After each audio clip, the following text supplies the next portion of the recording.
guys! No vídeo de hoje nós vamos falar dos substantivos em inglês, the nouns. E assim como no português, no inglês os substantivos dão nome para as coisas em geral, coisas concretas, seres vivos ou elementos não vivos, mas também dão nomes para coisas abstratas, sentimentos, sensações e por aí vai. E obviamente os substantivos podem estar no singular ou no plural, e assim como no português, via de regra, a formação de plural no inglês é acrescentando o S à forma singular. Então, se o singular é car, o plural vai ser cars. Shark, sharks. House, houses. Time, times. Girl, girls. Via de regra, essa é a formação do plural, mas há vários tipos de exceções. Uma delas é o caso das palavras que terminam em Y. Se a palavra termina em vogal seguida de Y, vai ser a formação normal, apenas acrescenta-se o S. Boy, boys, toy, toys, key, keys. Mas se a palavra termina em consoante seguido de Y, aí a formação de plural vai ser retirando-se o Y e acrescentando ES. Então fica baby, babies, party, parties, fly, flies. Mas também tem outros casos excepcionais, como por exemplo as palavras que terminam em chiado, tipo buzz. Aqui temos um chiado mais Z, buzz. E se fosse para acrescentar o S simplesmente, ficaria até que um tanto que inviável ou dificultaria muito a questão sonora. Então, até para facilitar a fala, o S, o plural aqui é formado acrescentando-se ES. Então fica buzz, buzzes. A mesma coisa com class, só que aqui a gente tem um chiado mais S, né? Class. E aqui também acrescentamos ES para formar o plural. Class, classes. O mesmo acontece em crush, só que aqui temos um chiado mais X, crush. E aí o plural fica crush, crushes. Certo? Mas atenção que aqui é a questão maior que pega é o som, é a questão sonora, né, de viabilizar e facilitar a fala. Então, tem palavras que terminam com CH, por exemplo, mas não tem som de chiado, como monarch, né, termina em CH, mas o som termina em K. E, portanto, o plural vai ser feito normalmente apenas acrescentando-se o S, monarch, monarchs. Também temos os casos de plurais que possuem a mesma forma que os seus respectivos singulares, como, por exemplo, fish, que pode ser tanto peixe no singular quanto peixes no plural. Existe sim a forma fishes, mas ela é mais usada no sentido de espécies de peixes, como por exemplo, there are different fishes in the river. Há diferentes tipos de peixes no rio, né? Diferentes espécies. Mas se a gente for falar peixes em sentido de muitos, vários, ou em sentido genérico, aí se usa a forma fish. Fish live in the water. Peixes vivem na água. Também temos o caso de palavras que são empréstimos estrangeiros, né, do latim, do grego, e recebem mais ou menos influência por causa de sua origem. Por exemplo, a palavra alumnus e alumni, que são as formas plural e singular, respectivamente, de uma palavra latina que se refere a ex-aluno de faculdade. E aqui a influência do latim é muito grande, tanto é que tem essa formação de plural que foge muito ao tradicional do inglês. Mas aqui a influência está muito forte, tem vários outros casos que a influência é bem menor, ou mínima. Então assim, depende muito, vai variando de caso a caso. E enfim, tem outros tipos de casos também, de plural, que fogem à regra, mais ou menos. É questão de treino mesmo, conforme a gente for escrevendo, a gente vai se habituando com as regras e as suas diferentes exceções. Bom, agora vamos voltar a falar dos substantivos em si mesmo. Agora vamos falar da classificação dos substantivos, que podem se dividir em substantivos concretos e substantivos abstratos. Os substantivos concretos, os concrete nouns, como o próprio nome já diz, eles nomeiam coisas, coisas palpáveis, coisas que a gente sente, que a gente pode pegar, e podem ser seres vivos ou elementos não vivos. E os concrete nouns se dividem em common nouns e proper nouns, substantivos comuns e substantivos próprios. Os substantivos comuns são nomes dados a seres ou elementos não vivos enquanto unidade pertencente a uma classe. Então, por exemplo, person e people, pessoa e pessoas, uma ou mais pessoas entre várias outras. A mesma coisa, dog, dogs, cachorro e cachorros entre vários outros cachorros. Building, buildings, prédio, prédios entre vários outros prédios. Então aqui o nome é dado para o ser vivo ou para o elemento não vivo enquanto pertencente a uma classe. Da mesma forma que ele recebe esse nome, os demais seres ou elementos daquela classe também recebem esse mesmo nome. E os proper nouns, os substantivos próprios. Esses substantivos já se referem a seres ou elementos específicos. Então, por exemplo, enquanto person, pessoa, é um substantivo comum, John é um substantivo próprio, porque está se referindo a uma pessoa específica. Enquanto dog, cachorro, é um substantivo comum, Marley é um substantivo próprio, porque se refere a um cachorro específico.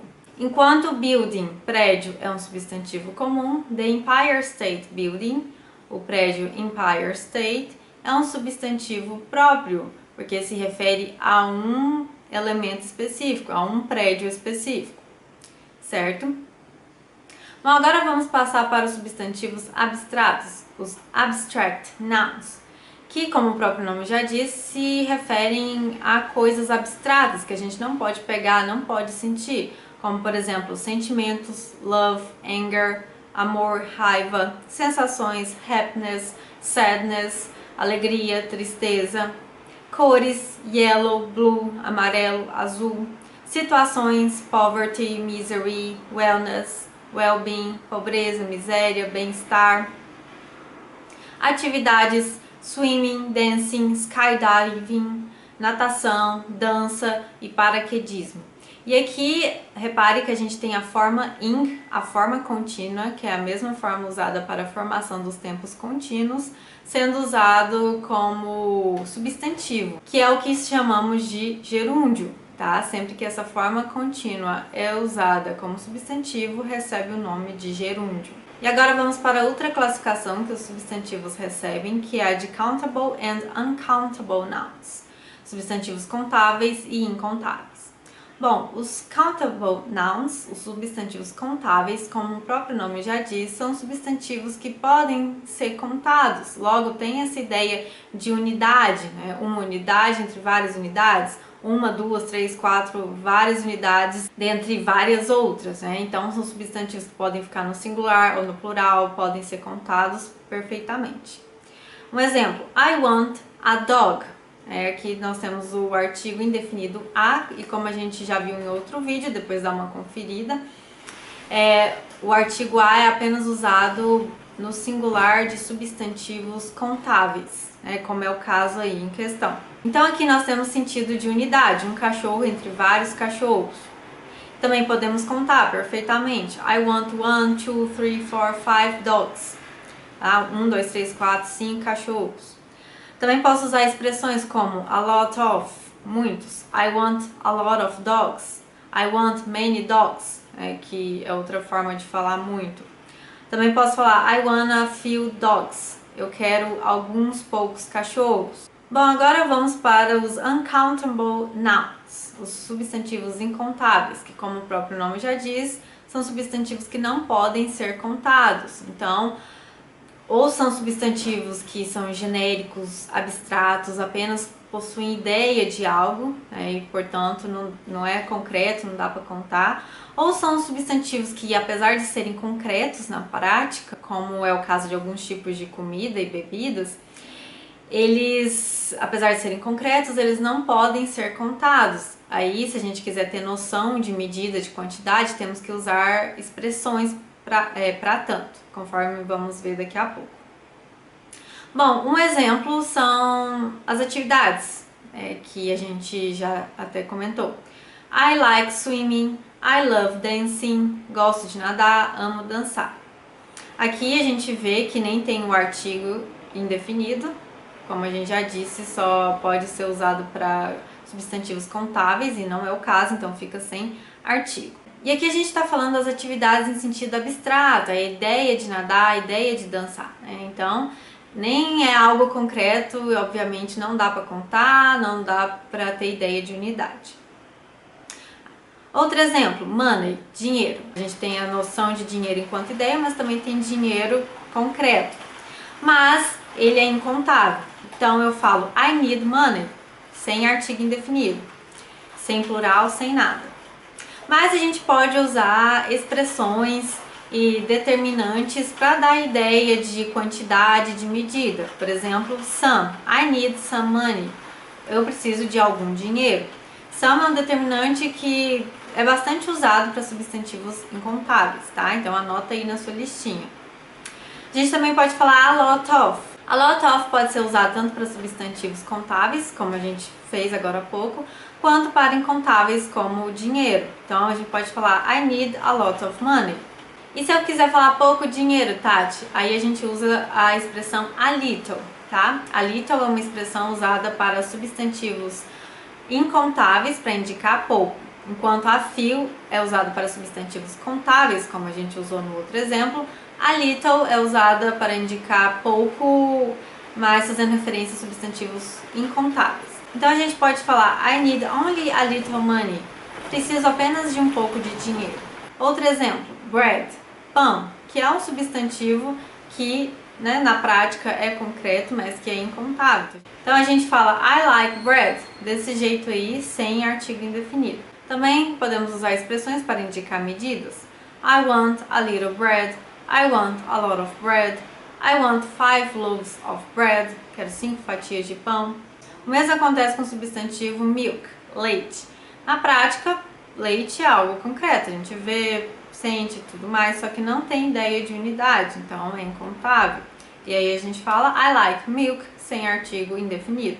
E assim como nos outros exemplos, a gente pode usar expressões como I want a little milk, I want a lot of milk, I want 5 bottles of milk, I want 5 milk cartons. Também temos as palavras que podem ser incontáveis se você usar de uma maneira, mas podem ser contáveis se você usar de outra maneira, como por exemplo, pizza.